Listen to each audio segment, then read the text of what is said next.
Hello everyone, welcome to Students Point. This is 21st of October and today's video is going to be very important, so pay your attention till the end. And to get PDF of all these videos, you can join us on Telegram by writing the channel's name Students Point. You can also follow us on Instagram by writing the username The Students Point. And if you are finding this video useful, then don't forget to like the video and do share the video with as many friends of yours as you can on your different social medias. And also don't forget to press the subscribe button and the bell icon to receive the notification at the earliest and never miss any opportunity to learn and grow every day. Now here is the question for the day. Everyone has to answer this question in the comment section. The question is, recently Ghar Tak Fiber scheme has been launched in. These are the options. You have to tell that this scheme has been launched in which state. Read the options and then answer. The first question now. India's first ever multimodal logistic park is to come up in. So India's first multimodal logistic park is to be set up in Assam. So here B is the right answer. The foundation stone of India's first multimodal logistic park has been set up in Assam by Union Minister for Road Transport and Highways virtually on October 28th, 2020. Now this is how this multimodal logistic parks will look like. And it will incur cost of rupees 694 crore and it will provide direct connectivity to air, road, rail, waterways to the people. So this is the basic word which has been used for it, multimodal, which means multiple mode of transportation, which includes air, road, rail, waterways. And it has been developed under Bharat Mala Pariyojana. Next question now. The Malabar series of naval exercise started in the year of 1992. Now this year is very important to remember because Malabar exercise has remained in news entire year this year because of COVID-19 and aggressions of China. And in the past, India has been reluctant for the inclusion of Australia, but now Australia has been allowed to enter into the Malabar naval exercise. So now it became a naval exercise of 4 countries which include US, India, Japan and now Australia.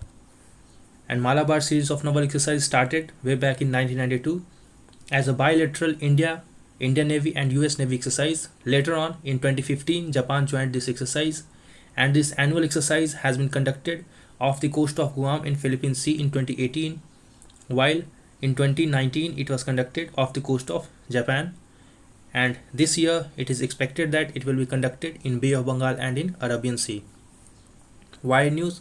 Because in light of increased defense cooperation with Australia, Malabar 2020 will see the participation of Australian Navy as well. Next question now. But before that, let me tell you that now only 4 days are left before which you can enroll yourself into our course for UPSC and State PCS 2021 with discounted price. So grab this golden opportunity and ensure a seat in mains.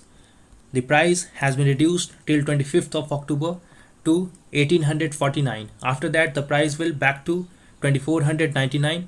So do enroll into it as soon as possible and the batch will begin from 1st of November. The payment link for this price has been given in the comment section at the top as well as in the description box of the video. Tap on the link and choose your plan. You can also pay it in 2 installments if you are finding it difficult to pay it in one. Half of the price you can pay it now and half of the price by end of November. For more details on this course, you can watch this video. I will share that video in which we have discussed all the details of this course. Tap on this I button and watch that video. And these are the subjects which we are going to cover in detail. After each subject, after each chapter, we will see some questions to ensure conceptual clarity of each and every chapters of every subject. The subjects which we are going to cover will cover the syllabus for both prelims as well as mains, but our prime emphasis will be on prelims. And these are the subjects which we are going to cover, that is for history, polity, economy, geography, environment, science and technology, art and culture, which covers the entire syllabus for your UPSC and state PCS. We will also have some map related studies of India as well as the world map. So just 4 days are left. Do enroll yourself into the course for UPSC or state PCS 2021 as soon as possible. Okay, let's move ahead. The third question now. Which state has the longest border with Assam? So it is the state of Meghalaya which has the longest border with the state of Assam. See, Assam shares borders with all northeastern states because all the northeastern states were carved out from Assam only. So these are the length of borders which Assam shares with different states of northeast of India. Assam shares border with Nagaland of 512.1 km, while the second longest border is with Arunachal Pradesh, which has a length of 804.1 km, while the longest border is with Meghalaya, 884.9 km. The shortest border is with Tripura, 46.3 km. So except for Sikkim, all the states have borders with Assam. So why it was in news? Because recently we have seen that there has been territorial disputes on the borders of Assam and Mizoram, which spotlights the long-standing interstate boundary issues in the northeast region, particularly between Assam and the states which were carved out of it.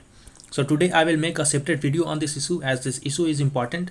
I will make a separate video in the afternoon and will explain everything related to this border dispute between Assam and other states which were carved out from Assam. Okay, let's move ahead now. The fourth question. Consider the following statements about Ayushman Sahakar scheme. The scheme covers establishment, modernization, expansion, repairs, renovation of hospitals, and healthcare and education infrastructure. This statement is correct, and the scheme is formulated by National Cooperative Development Corporation. This is also correct. So here C is the right answer. And NCDC would extend a term loan to the prospective cooperatives to the tune of rupees 10,000 crores in the coming years. These cooperatives who are providing healthcare services will be able to get this fund from NCDC.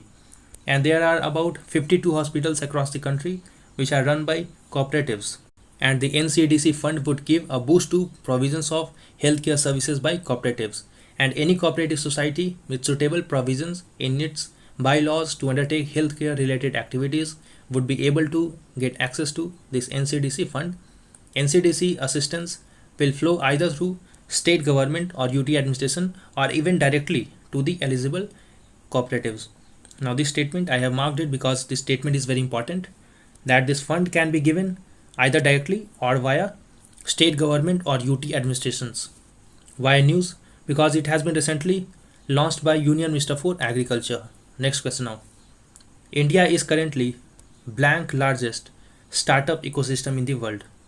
So India is the third largest startup ecosystem in the world with over 35,000 startups, and out of this 25% are engaged in core technology, which includes areas of artificial intelligence, robotics, cloud computing, Internet of Things, digital health, financial and educational technology. Why news? Because the first ever SCO or Shanghai Cooperation Organization Startup Forum will be launched on 27th of October ahead of SCO Trade Ministers meeting on 28th of October. The forum will lay the foundation of multilateral cooperation and engagement among the Shanghai Cooperation member states. There are 8 members of SCO, which includes Shanghai 5, which includes the original 5 members of SCO, while 3 other members which were later included. The original 5 members included China, Kazakhstan, Kyrgyzstan, Russia and Tajikistan. Later on, Uzbekistan along with India and Pakistan were included into SCO. India and Pakistan were included via or through Astana Declaration. Next question now. Consider the following statements about Frontier Technologies Cloud Innovation Center. Let's see. Recently, Niti Aayog and Amazon Web Services have announced its establishment. This is correct, and it will address societal challenges through digital innovation by using artificial intelligence, Internet of Things, robotics and others. This is also correct.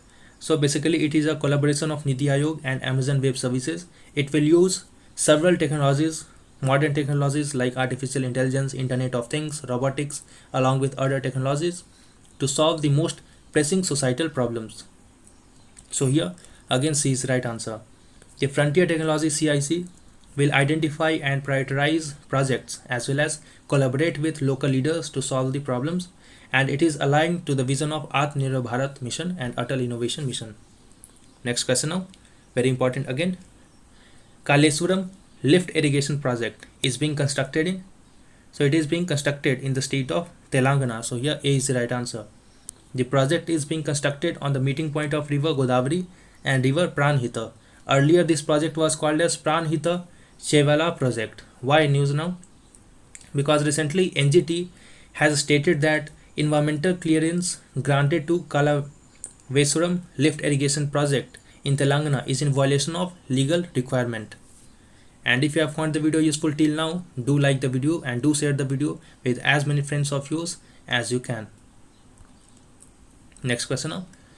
Which is the world's largest importer of asafoetida, which is called as hing in the world? So India is the largest importer of hing in the world. You must have heard the word hing, which is used in Indian kitchen. CSIR, why news? Because CSIR, Institute of Himalayan Bioresource Technology, based in Palampur, will now grow hing in Indian Himalayas for the first time. This ISBT is the only laboratory of CSIR in Himachal Pradesh, and now in Himachal Pradesh hing will be grown because crores of rupees went to import hing. So now India is trying to produce hing to reduce its dependence on imports. Hing is a herbaceous plant of Umbelliferae family, and it is a perennial plant. The plant stores most of its nutrient inside deep fleshy roots. It is endemic to Iran and Afghanistan, Afghanistan being the largest exporter of hing, and some climatic conditions are required for the production of hing, which includes dry and cold desert conditions. Along with this, sandy soil and very little moisture and annual rainfall not more than 200 mm are considered to be conducive for hing cultivation. Also, it has different uses. It can be used in cooking. It can be used for digestive and spasmodic purposes. It can be used for relief in stomach disorders, asthma, bronchitis, and can help with painful or excessive bleeding during menstruation and premature labor. So I hope you find the video useful. Do enroll into this UPSC or State PCS course 2021. Some of you have already enrolled into this course. Don't miss this opportunity. Do enroll as soon as possible. And if you have found this video useful, then do like it and do share the video with your friends and loved ones. We will meet again in the next video. Until then, stay safe and thanks for watching.